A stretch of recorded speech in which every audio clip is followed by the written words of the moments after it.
May buntag, kapamilya. Ako si JR Mangalon. Niya ang report. Ang Traffic Management and Accident Investigation with Driving nagkagayon kinig advocacy ang BS Crime 3 Section 8 ko nagkanda kini sa ilang advocacy ngadto sa Tambulig National High School. Niya ang report.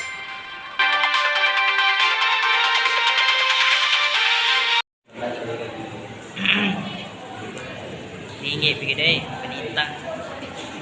Good morning everyone.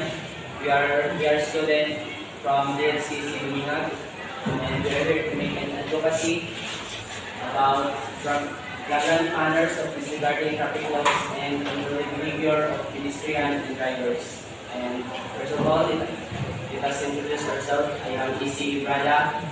And I'm Reginald Nakos. And I am Romeo Rabi. I'm JR Mangalon. Kini siya kay sa mo siyang subject then required siya na mani siya mga senior high para mag-advocacy. Then among mag-spread information about sa mga flagrant manners and sa mga maayong buhaton o dili maayong buhaton pag nata sa kalsada. Important manners when driving. Signals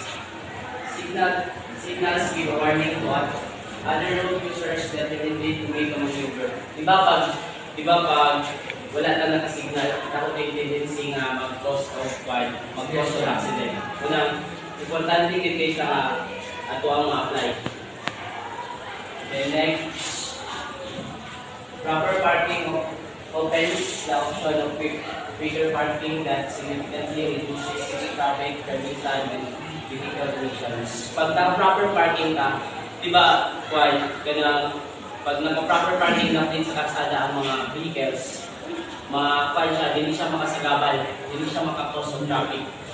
Then, mas kasala na ako, gamay ra tayo nag-iikari na siya.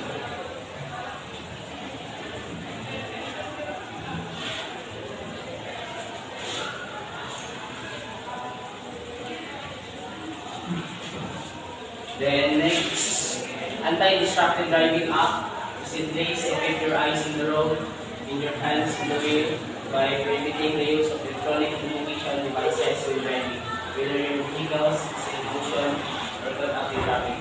Ini sa anti-distracted driving app, kailangan siya ilo. Then pag masakpan ka nag-violate ka na siya amount na pwede makuha din mga license, magtangan kag license, or masuspend kung kung pinanangapins mo na ay multa, then ma-explain na later on.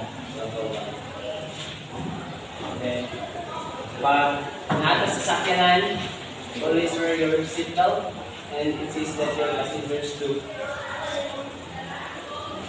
Then, pag nagka-drive ka, bisa kung sa mabili kayo ng atuang ni-drive, i-avoid din nato ang mag-inom-inom.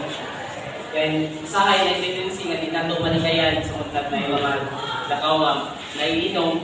Then, as long as ma-prevent nato nga din tamo drive hubog, di kaya lang nato kay tao kaya tendency nga madisgrasya.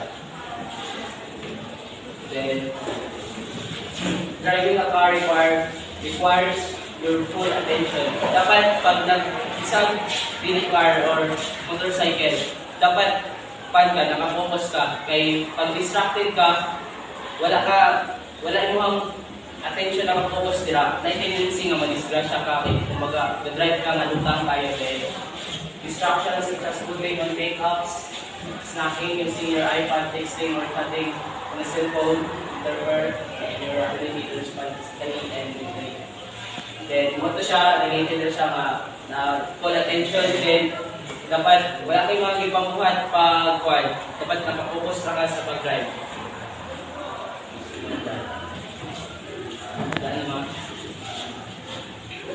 Signal your intention using your turn signal before turning a corner or switching lane is a must. Dapat if you are driver, dapat mo muliko ka, dapat 1 meter ay kanang layo-layo pa mo, kuan pagkadaan mo, signal ay kaya muliko sa tuo ba o sa wala. Then drive at the speed limit, driving too slowly can also cause accident. Then,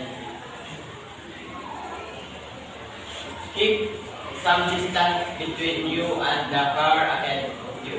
Tailgating is both aggressive and a sure way to rear end someone who stops suddenly. Dapat ikaw nga nasa luyo, then ang car nga nasa mong atubangan, dapat dili ka magsinumpos kaya di mo makakuha ng accident. Then,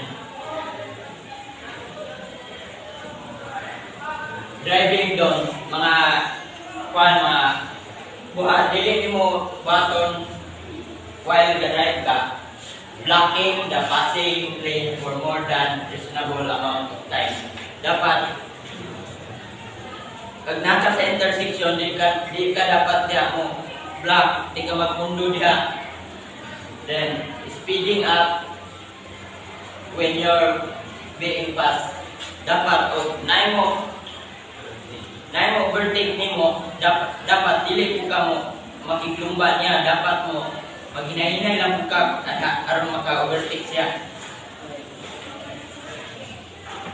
Driving in the breakdown lane to pass along lane of stop salindi. Dapat ikaw nga nasa luyo, then ang car nga nasa mong atubangan, dapat dili ka magsinumpos kaya di mo makakuha ng accident. Then, driving doon, mga buhat, dili mo button while drive ka, blocking the passing lane for more than reasonable amount of time. Dapat, pag nasa sa intersection, di ka dapat diya mo block, di ka magmundo diya. Then, speeding up when you're being passed. Dapat, naay mo overtake nimo, dapat dili po ka mo makiklumba niya, dapat mo maghinahinay lang po ka aron maka-overtake siya. Driving in the breakdown lane to pass along lane of stop traffic. Making left turn from the right lane or vice versa. Dapat ikaw nga driver, dapat dari lagi ka sa imong linya, di ka mo one race sa left side, pero di ka makakos ng accident. Not using turn signals. Tripping along while talking on a cellphone. Dapat ikaw nga driver, pero hindi makakuha, hindi ka mag-cellphone while driving. Then, blocking the box or becoming stuck in the middle of intersection. Dapat diha ka na sa intersection, dili ka magpundo diha ang tunga. Then, So next is laws related to traffic violation.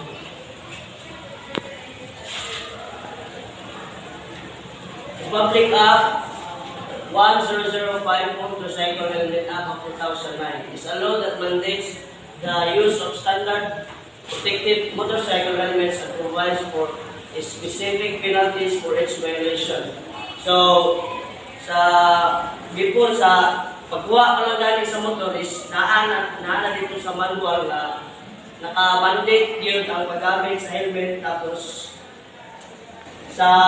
according to the Republic Act is nagyapon mandates the use of standard protective motorcycle helmets, and it covers anyone aboard two-wheelers, motorcycle riders, both drivers and passengers. Dili lang kaya ang driver ang mag-helmet, dili kung kita nga mga angkas mag-helmet. Next is the Republic Act 10586, also known as the Anti-Drunk and Drug Driving Act of 2013. An act penalizing persons driving under the influence of alcohol, dangerous drugs, and similar substances and for other purposes. Kini siya nga act is, kuha siya, ito siya mo penalize a person na kanang nakainom siya, nakapan siya o droga, na possibility nga maribok ang iyang lisensya. Tapos, kuwan ba siya kanang pwede ba siya makasuhan ani nga app. Next is RA 10913, Anti-Destructive Driving Act. Ito ni siya, ang law nga, kung istorya sa mga kapatid kanina nga, one is siya law sa Anti-Destructive Driving Act, an act defining and penalizing destructive driving. One may therefore presuppose that it is destructive driving, which is the option or the repercussion that is penalized rather than the use of electronic entertainment and communication devices. Ito rin po siya, mag-drive ka ng cellphone, pero bisan pa ako mag-drive ng cellphone, naka-indicate siya po dito nga, na-away app na penalize na niya na tao. Next is the RA 10816 Road Speed Limiter Act of 2016. The driver who operates a motor vehicle covered by this act or the owner or operator who allows such driver to operate without a speed limiter herein required shall suffer a fine in the amount of 50,000 pesos. So kini nga Republic Act is na sa diri sa Pilipinas is wala kayo nato na execute ang kini nga Republic Act is sa kuha lang nakita is na execute rin siya sa laing lugar, di ba? Kapantay mo nga, naay speed limit sa gawas. Then, ang sa dire is, kuha na tayo ng panagsawa kay, kuha na mga, gaya kong mga ulo ng mga, next is, maura po dito ang mga laws, then, traffic violations. Sa summary, katulad nga violations, kay nato siya nato siya naka-correspond nga mga punishment pag naka-violate ka. For example, kadala ko, diba, common sa tuwa, pag mag-overtake sa tuwa, tapos itong gara-gara, itong bukuron, imbis mo overtake sila, mupakusog na, diba? Common na sa tuwa. Then, isa na ako naka-experience ko na, then, pero na siya yung punishment sa, na siya yung law sa LTO, sa Land Transportation Code. Then, dagan kayo nga wala ka nakabalo, wala ka na-aware nga bawal na siya mo nang namin rin karon nag-spread of awareness dayon. Atong tunduman nga ignorance of the law excuses no one. It doesn't mean nga wala ka kabalo. Wala akong kabaloan ang kabalaod nga bawal dili na kami excuse. Munang kung sa atong ibawal nga mayo mo yan atong bagay.